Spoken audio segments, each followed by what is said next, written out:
Los medios de contraste son sustancias químicas que nos permiten resaltar las diferentes densidades que existen entre los tejidos u órganos durante una examinación a rayos X.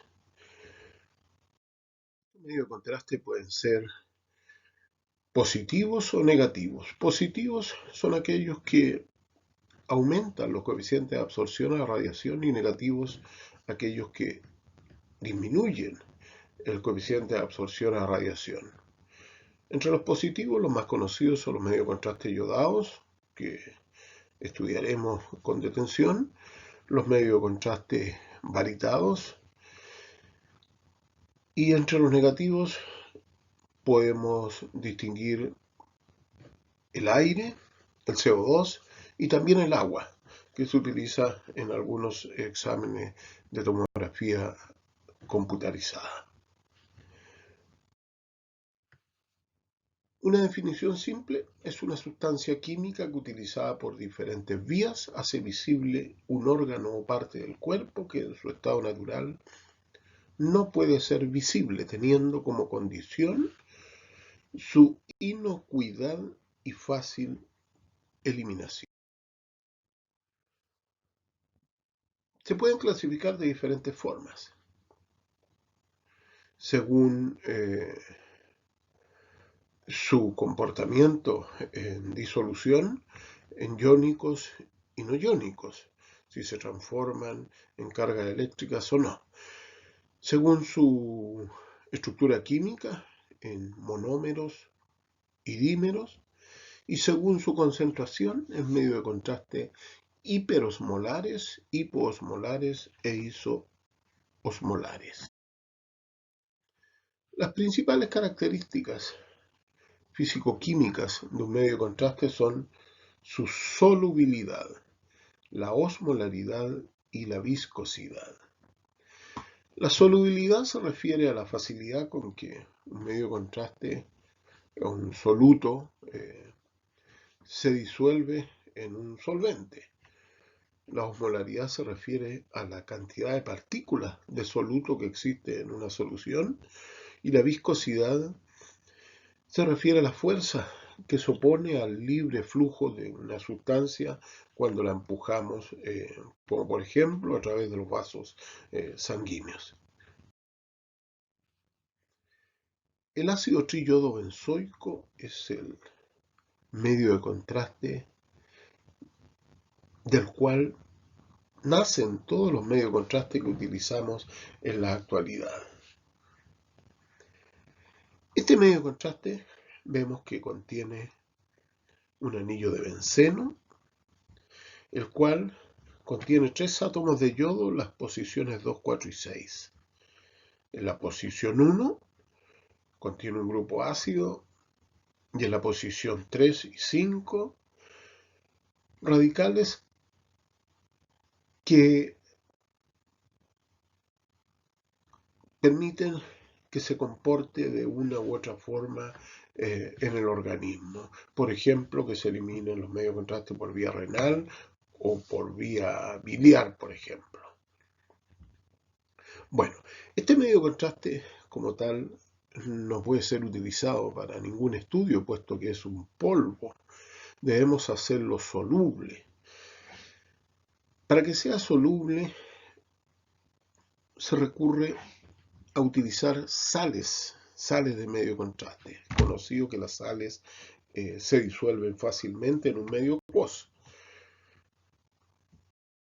Las sales que se utilizaron por mucho tiempo son el sodio y la meglumina, o sodio y meglumina. Bueno, en este caso, el hidrógeno es reemplazado por un catión, que es el sodio, también podría ser la meglumina o ambos, y este medio de contraste en disolución tiende a formar una molécula negativa, que es el anión, y una molécula positiva, que es el catión. El anión es la que contiene el medio es el contraste propiamente tal.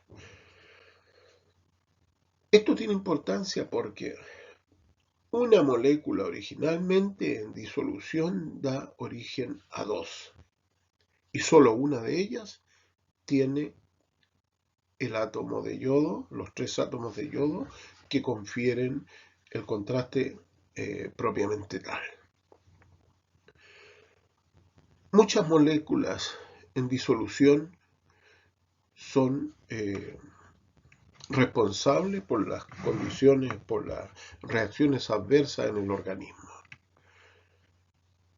Este medio de contraste tan simple se denomina monómero iónico. Recuerden, dos partículas confieren tres átomos de yodo al contraste que necesitamos. Muchas cargas, ya lo dijimos, provocan algunas reacciones en el organismo cuando son introducidas. Entonces, la estrategia para reducir estas reacciones consiste en reducir este número de cargas. Lo podríamos lograr ingresando menos cantidad de medio contraste al organismo, pero esto significa menos cantidad de yodo, menos efecto contrastante del medio. Entonces la solución es el dímero. El dímero iónico que une a través de un puente estas moléculas, por lo tanto, dos anillos de benceno nos van a conferir finalmente 6 átomos de yodo, ¿ya? Porque aquí el grupo ácido fue reemplazado por un radical que no se separa, ¿ya? Y en disolución existen nuevamente dos moléculas que son el anión y el catión. Tenemos que el dímero, dos partículas nos confiere 6 átomos de yodo, o sea, el doble del anterior. Pudimos reducir la cantidad de moléculas a la mitad manteniendo el mismo número de partículas, o al revés. Para la misma cantidad de yodo podemos reducir a la mitad el número de partículas. Entonces, en resumen, el dímero reduce la osmolalidad manteniendo el contenido en yodo, ¿no es cierto? A menor osmolalidad se reducen los efectos colaterales, la molécula es de mayor tamaño. Esto no se los había dicho. La molécula es de mayor tamaño por la que la viscosidad va a aumentar ahora. También responsable de algunas molestias en el organismo. Y además siguen existiendo carga eléctrica. Por lo tanto, reacciones adversas van a seguir existiendo. Los medios de contraste evolucionan hacia los medios de contraste no iónicos. En este caso, el grupo ácido que contiene el catión sodio en este caso, es reemplazado por un radical que no se descinde cuando está en disolución. Por lo tanto, al inyectarlo, 3 átomos de yodo unidos a este anillo benceno en la sangre van a seguir siendo 3 átomos de yodo unidos a esa molécula de benceno. O sea, una partícula de medio contraste origina 3 átomos de yodo. Si queremos mejorar su efecto y obtener más yodo por partícula sin aumentar el número de partículas, podemos ahora hacer el mismo ejercicio anterior uniendo dos monómeros a través de un puente y obtenemos un dímero que nos permite obtener el doble número de átomos de yodo sin aumentar el número de partículas. Entonces, repasemos. La osmolalidad, o sea, la cantidad de miliosmoles en un litro de solución de los medios de contraste puede ser reducida de tres maneras. Emparejando dos anillos de benceno, con lo cual tenemos un dímero iónico, reemplazando el grupo ácido por uno no disociable en iones, que es el monómero no iónico, y una combinación de ambos, que es el dímero no iónico. O sea, este último, lógicamente, sería el mejor. Por ahora, ya veremos más adelante cuál es el medio de contraste ideal a usar. La iopromida, cuyo nombre comercial es Ultravit, es un medio de contraste no iónico monomérico. Tiene un solo anillo benceno, 3 átomos de yodo, y la solubilidad que nos aportaba la sal de medio de contraste, en este caso es aportada por estas moléculas llamadas amidas. Amidas, recuerden que son moléculas que contienen nitrógeno. ¿Ya? Estas moléculas permiten a su vez unir los grupos hidroxilos, OH, OH, OH, se parece mucho al agua, ¿no es cierto? Y estos grupos OH en la amida son los que le confieren la solubilidad al medio de contraste. El Yotrolan, también llamado Isobit, nombre comercial, sería un dímero no iónico. Vean la cantidad de grupos hidroxilos que tenemos aquí, lo que le da una gran solubilidad en agua. Un medio de contraste no iónico dimérico, cuya partícula es mayor que en el caso del monómero. ¿Cuál es el medio de contraste mejor? Aquel que tiene una buena concentración de yodo, miligramos de yodo por ml de solución. Aquel que sea hidrosoluble, obviamente siendo hidrosoluble va a difundir fácilmente en la sangre. Que tenga baja osmolalidad, ¿ya? Para reducir el número de reacciones adversas, que tenga baja viscosidad, que le permita circular fácilmente a través de los vasos sanguíneos, y que sea eléctricamente neutro. Aquí tenemos una tabla en la cual podemos comparar los diferentes medios de contraste que existen, los más usados. En el caso de los iónicos, ¿ya? Tenemos que tienen una osmolalidad bastante grande los monómeros iónicos, 2000 milosmoles, 1500 milosmoles. Esto es lo que se considera un medio de contraste hiperosmolar. Están los contrastes isoosmolares, o sea, hipoosmolares, o de baja osmolaridad u osmolalidad. Entre ellos, todos estos, 900, 800, 600, son las osmolaridades que existen para los medios de contraste hipoosmolares. ¿Ya? Y están los isoosmolares, o sea que tienen una osmolaridad similar a la sangre. Este es el caso del dímero no iónico, como por ejemplo el yodixanol. ¿Ya?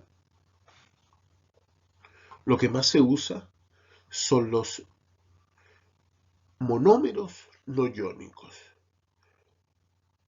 porque nos dan bastante seguridad, tienen una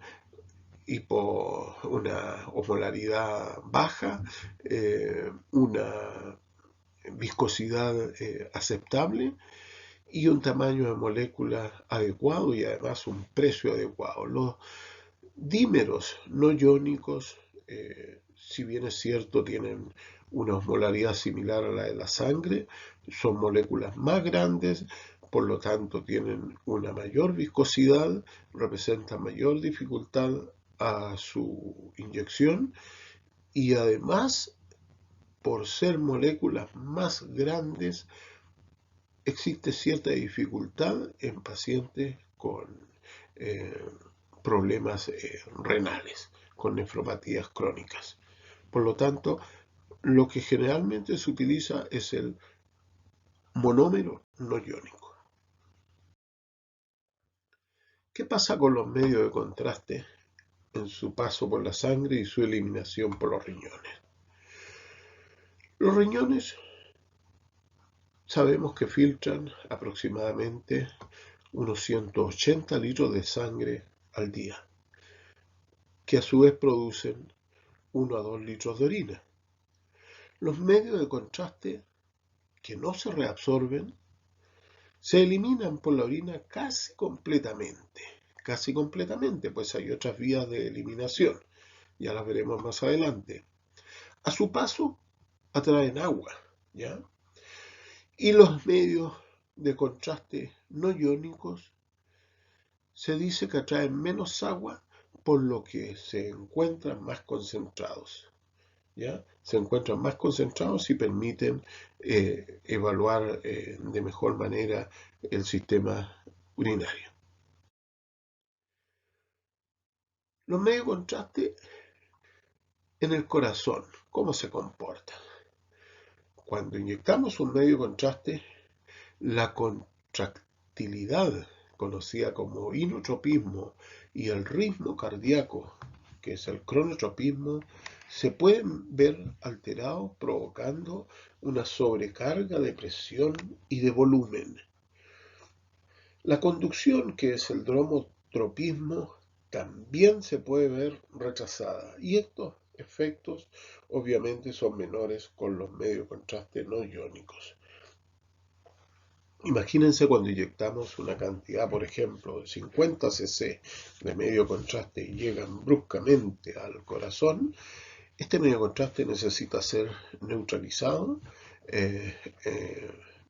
y por lo tanto se allega una cantidad de agua proveniente de la sangre, de los glóbulos rojos, para hacerlo, acercarlo a la osmolaridad del fluido sanguíneo, ¿no es cierto? Esta llegada de agua representa una sobrecarga en el corazón y con esto aumenta la presión y vienen las molestias que conocen las personas que han recibido una inyección de medio contraste iónico. A nivel de los vasos periféricos, provocan dolor y calor, principalmente los medios de contraste que son hiperosmolares, ¿ya? Dolor por irritación directa, por la toxicidad directa sobre las paredes de los vasos, y también provocan calor. Calor porque las células que componen las paredes de los vasos tienden a separarse, por lo tanto el medio de contraste puede salir al espacio intersticial, y esto es lo que provoca el calor y el enrojecimiento de la piel. La vasodilatación a su vez disminuye la presión sanguínea sistémica, y esto hace que el corazón tenga que aumentar el volumen de eyección, lo que significa obviamente una sobrecarga que es menor o nula cuando se inyectan medios de contraste no iónicos. El endotelio del vaso, a través de la quimiotoxicidad, ¿no es cierto?, directa a los medios de contraste, y por su hiperosmolaridad se ve afectado. Ya les había dicho que las células endoteliales se deshidratan y se retraen, haciendo que las uniones entre ellas permitan la salida del medio de contacto. Los glóbulos rojos se deshidratan y se deforman, no logran atravesar los capilares con facilidad si están deformados, y este aumento de resistencia también implica una sobrecarga de trabajo del corazón. La coagulación también puede verse alterada, sobre todo los medios de contraste iónicos pueden inhibir inhibir la coagulación, pueden unirse también a proteínas en cierta medida y además reducen el calcio existente en el plasma. ¿Cómo se eliminan los medios de contraste? En condiciones normales, los medios de contraste no se unen a proteínas y filtran fácilmente el glomérulo. En condiciones normales, la mitad del medio contraste, la vida media, se alcanza aproximadamente a la primera hora, un poco más, primera o segunda hora, y a las 24 horas ya casi el 90% de los medios de contraste eliminados. Existen otras vías de eliminación también, como son la saliva, el sudor, que aumentan en pacientes con función renal disminuida. También se pueden eliminar a través de la vía biliar. Cuando introducimos un medio de contraste en el organismo, estos medios de contraste pueden inducir un daño en la nefrona. Se entiende por nefropatía inducida por medio de contraste el rápido deterioro de la función renal posterior a la administración parenteral del medio de contraste. Esto es un alza de aproximadamente el 25% en los datos, en el resultado de laboratorio de la creatininemia, con una disminución de la velocidad de filtración glomerular. Por ello es importante identificar los factores de riesgo cuando inyectamos un medio de contraste. Son factores de riesgo la disfunción renal, la diabetes, la deshidratación, la hipotensión, la insuficiencia cardíaca, vasculopatía periférica y la edad. En personas mayores de 75 años tenemos que considerarlo como un factor de riesgo. Y es por eso que se piden las pruebas de laboratorio para evaluar estos riesgos. La prueba de laboratorio que habitualmente se pide es la creatininemia, que en el hombre tiene un valor de 0,7 a 1,3 miligramos por decilitro y en la mujer un poco menor, 0,6 a 1,1 miligramos por decilitro. Y la función glomerular, que se evalúa por la tasa de filtración glomerular estimada en ml por minuto, que en el hombre debe ser mayor a 70 y en la mujer mayor a 60. Una tasa de filtración glomerular estimada en menos de esto nos debe llevar a proteger el riñón mediante hidratación o algunas sustancias como es la N-acetilcisteína, que el nefrólogo hace que se le inyecte a la persona que sufre esta disminución, ¿no es cierto?, de filtración, y después de ello recién se puede inyectar un medio de contraste, es lo que se conoce como el pase nefrológico. Ya la tasa de filtración glomerular se calcula con esta formulita que considera la edad, el peso y el sexo, más el valor de la creatininemia.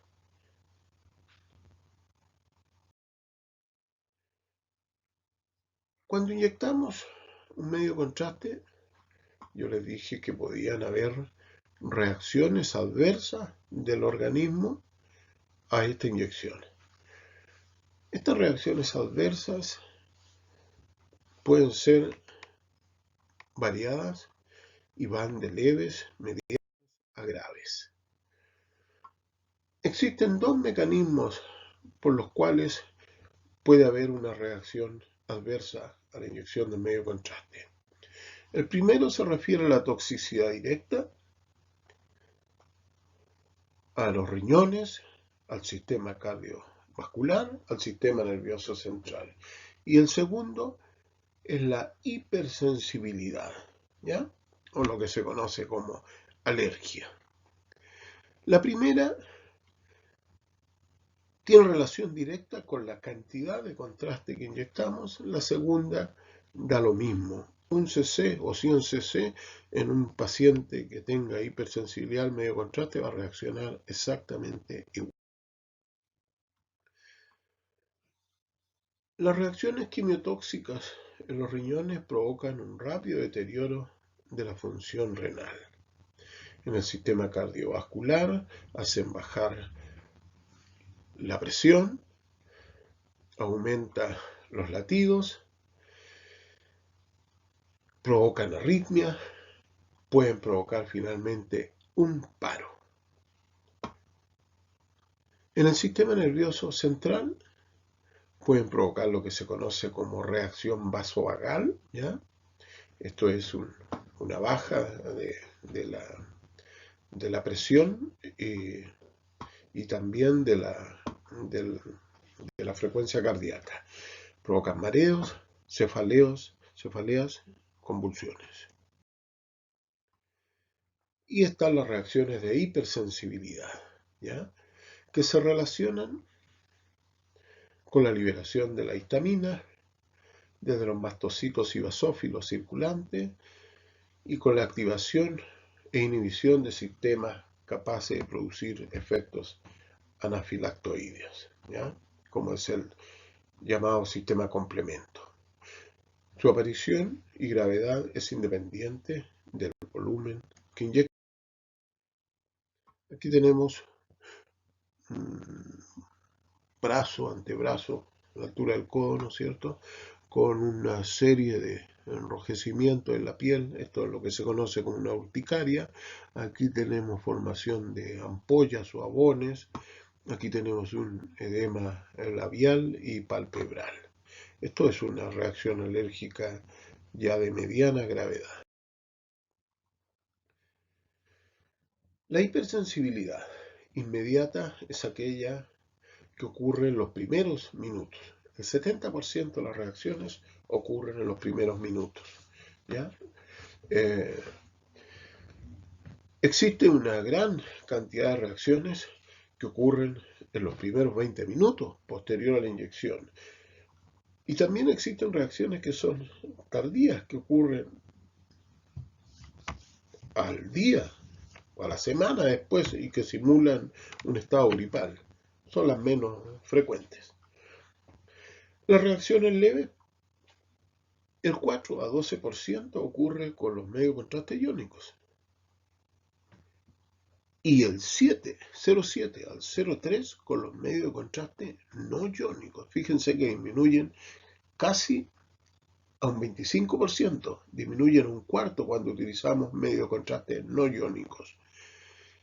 Las reacciones graves son aquellas que ocurren con los medios de contraste iónicos en un 0,1 a 0,4%. Y con los medios de contraste no iónicos en un 0,02 a 0,04%. Obviamente, esto nos obliga a usar en la actualidad medios de contraste no iónicos, ¿ya? Medios de contraste no iónicos. También está lo que se conoce como hipersensibilidad tardía. El 0,5 al 2% de los receptores de medio de contraste manifiestan reacciones muy leves o moderadas entre una hora y un mes después, como enrojecimiento de la piel, urticaria, edema, síndrome pseudogripal, parotiditis. Esto es muy raro, pero descrito. La gravedad de las reacciones adversas podemos clasificarla entonces en leves, moderadas y graves. Las reacciones leves como náuseas, vómitos, calor, temblores, sudoración, cefalea, congestión nasal, que son la mayoría, tienden a autorregularse, pasan solas. Moderadas son el 1%, como el broncoespasmo, la disnea, la taquicardia, la bradicardia, la hipertensión, la hipotensión, la urticaria, la el dolor tóraco-abdominal. Esto sí requiere tratamiento y debemos estar preparados para cuando aparecen. No es muy habitual, como ven, es el 1% de los pacientes la sufre, pero debemos estar atentos. Y también hay otro 1% que puede sufrir reacciones graves, como son el shock, el paro cardiorrespiratorio, el edema pulmonar agudo, el tromboembolismo pulmonar. Y aquí también tenemos que estar preparados para pedir auxilio. Veamos, la histamina y el complemento, ¿cómo se relacionan cuando hay una reacción de hipersensibilidad al medio de contraste?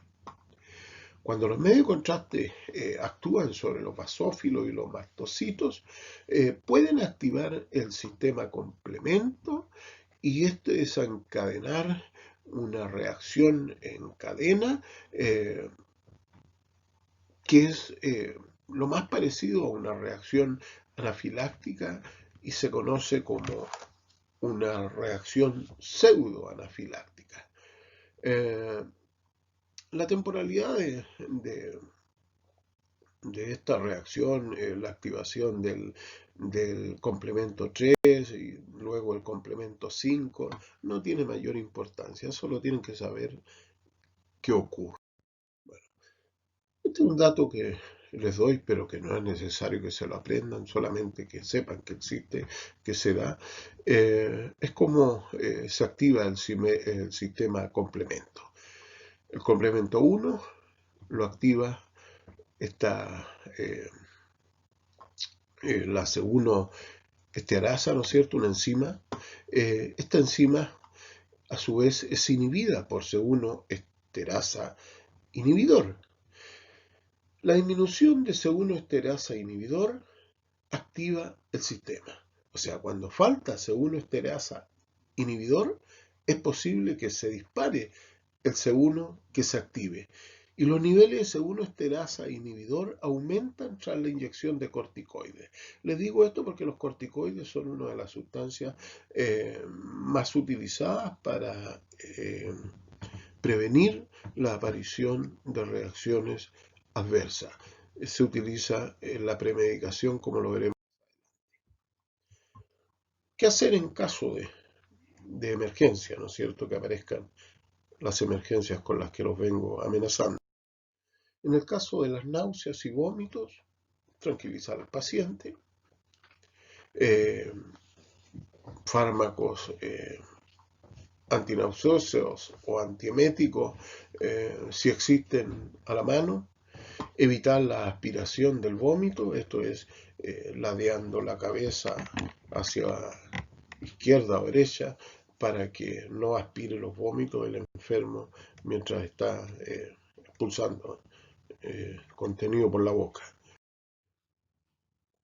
También existen los antihistamínicos, ¿ya?, como la difenidramina, la cimetidina, todos estos se inyectan diluidos.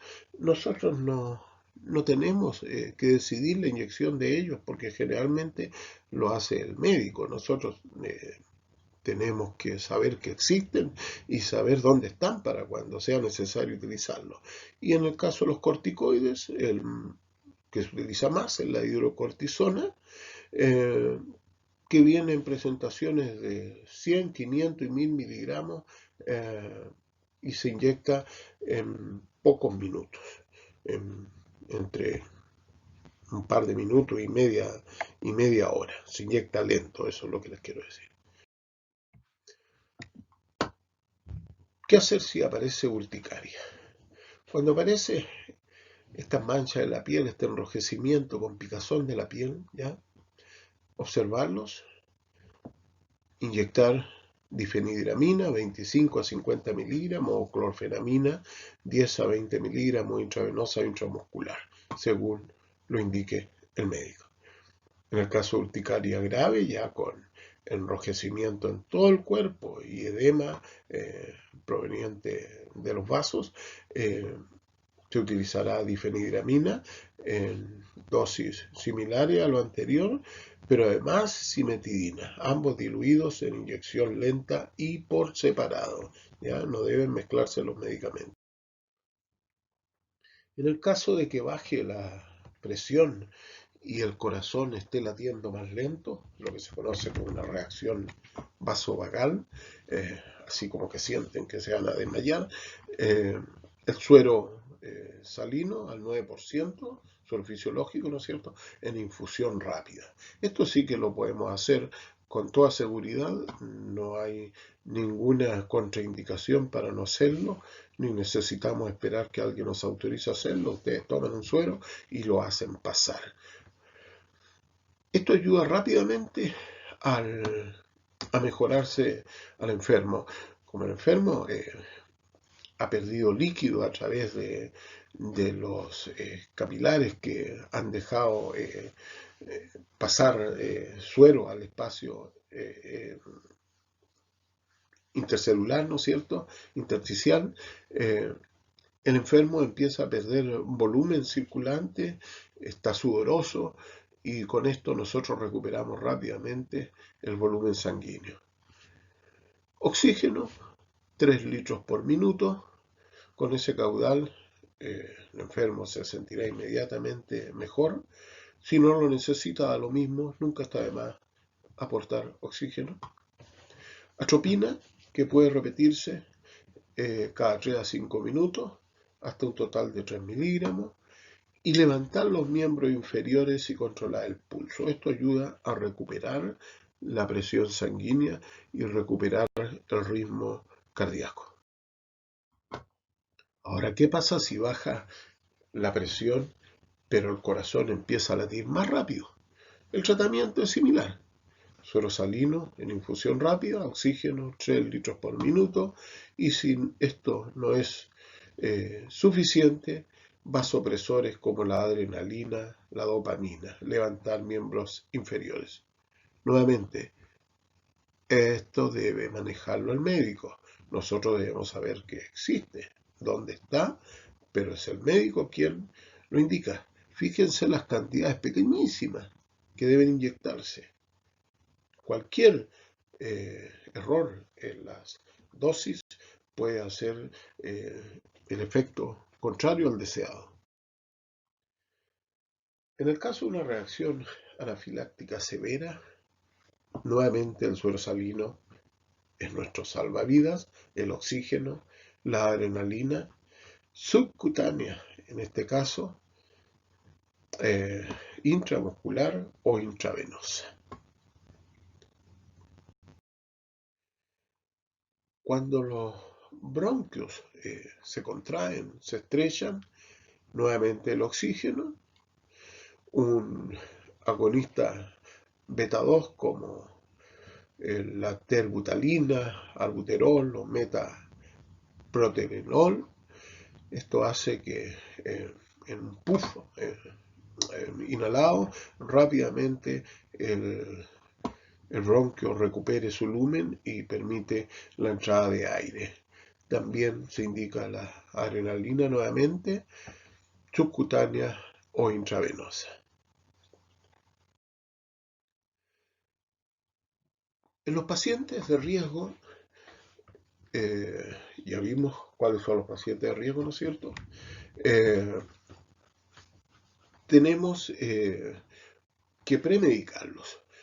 Pacientes de riesgo son los que tienen patología preexistente o que anteriormente, durante la inyección de medio contraste, reaccionaron a este contraste. Generalmente se dice que tienen alergia al yodo. No existe la alergia al yodo, lo que existe es la alergia al medio contraste, ¿ya? Las personas son alérgicas al medio contraste, no al yodo, puesto que el yodo está en nuestra dieta diariamente y nosotros no reaccionamos todos los días. La premedicación que nosotros habitualmente usamos es la prednisona 20 miligramos por vía oral,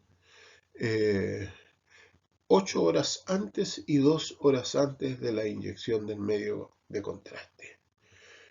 Y en el caso de los pacientes a los cuales se les solicita el examen y recién nos enteramos de que han tenido una reacción pseudoalérgica en un evento anterior, Les proporcionamos hidrocortisona, 200 miligramos endovenoso, una hora antes de inyectar el medio contraste, más clorfenamina, ¿no es cierto? Un antihistamínico, 10 miligramos endovenoso, también una hora antes del procedimiento.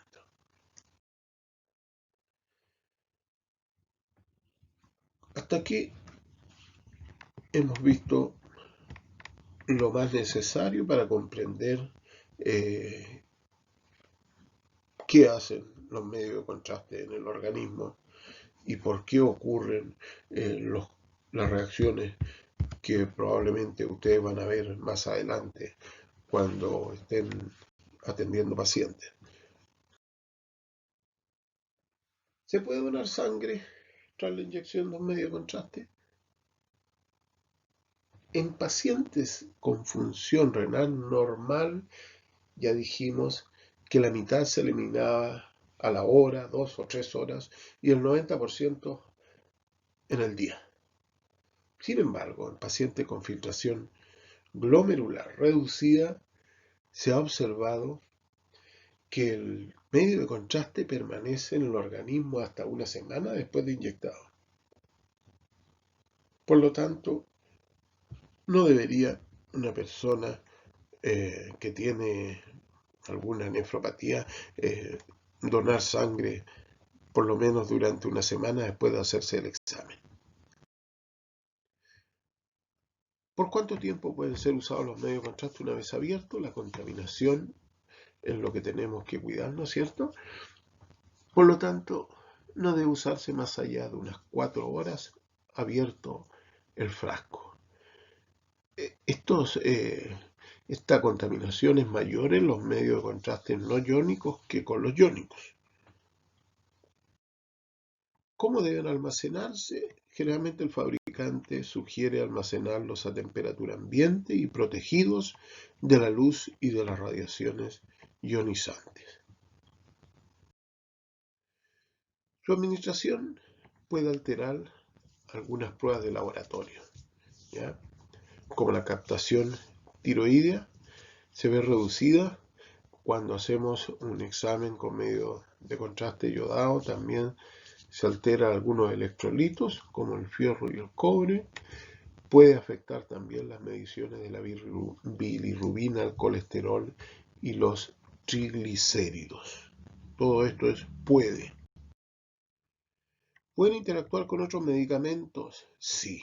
Los medios de contraste se unen al calcio, sobre todo los medios de contraste iónicos, provocando cardiopresión. Por lo que los fármacos bloqueadores de los canales de calcio potencian este efecto. La interleuquina, una sustancia que se utiliza en el tratamiento del cáncer, también puede potenciar los efectos colaterales. Y los diabéticos que toman metformina deben suspenderla 2 días antes para evitar el riesgo de lactoacidosis. El ácido láctico, cuando se acumula en el organismo, produce fuertes dolores musculares. Ahí tienen una imagen de una extravasación de medio contraste. Medio contraste se inyectó por esta vía endovenosa, al parecer obviamente mal instalada, o se movilizó durante la inyección y ocasionó la salida de este medio contraste. Cuando se inyecta, uno debería estar monitorizando al lado del paciente si hay algún cambio en la piel, alguna tumoración, y suspender inmediatamente la inyección. Sobre todo cuando se utilizan grandes cantidades como en los exámenes de tomografía computarizada y se inyectan 100 cc o 150 cc en menos de 30 segundos. ¿Qué hacer ante la extravasación? La extravasación produce una celulitis que puede durar 1 a 2 días como resultado de la toxicidad directa o por la presión sobre los tejidos. ¿Qué debemos hacer? Elevar el miembro afectado para facilitar, ¿no es cierto?, el retorno venoso hacia el corazón Aplicar compresas calientes o frías, en esto no hay mucho acuerdo, pero nosotros en nuestro servicio utilizamos las compresas frías. Las compresas calientes se suponen que facilitan la absorción del medio de contraste extravasado, pero las compresas frías, por otra parte, reducen el dolor y la inflamación, haciendo que rápidamente eh, se suspenda o deje de ocurrir la extravasación.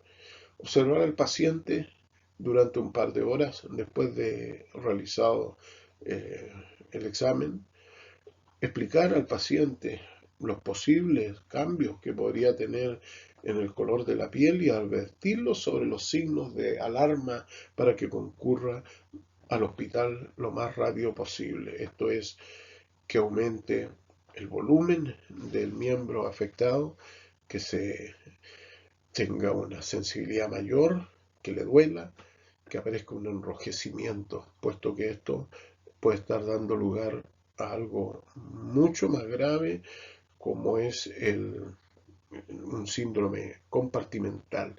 Esto es la acumulación de medio contraste entre tejidos y que obliga a extraerlo en una operación, en un procedimiento quirúrgico. Recomendaciones cuando se utiliza medio de contraste. El acceso antecubital con catéteres teflonados, evitar las agujas metálicas. Colocar el catéter necesario para el examen. Elegir el catéter más fino según el examen. Obviamente, si vamos a hacer un examen donde necesitamos un flujo muy rápido de medio contraste, tenemos que recurrir a un catéter de diámetro mayor. Realizar pruebas con solución salina. Esto es hacer pasar unos 10 cc de suero. Si pasan bien, si no le duele al paciente, si sentimos que se moviliza sin ninguna dificultad, estamos en condiciones de inyectar mayores cantidades. No utilizar venas previamente puncionadas. Evitar las venas distales. Esto es evitar las venas de las manos, las venas de los pies. Solo cuando no hay ninguna posibilidad, no nos queda otra que recurrir a estas venas. Y tener siempre presente los factores de riesgo. ¿Cuáles son los factores de riesgo? Patologías preexistentes, avanzada edad y que hayan presentado reacciones al medio contraste en un examen anterior. Eso es todo lo que tengo por este momento para explicarles. Cualquier cosa más adelante la podemos ver.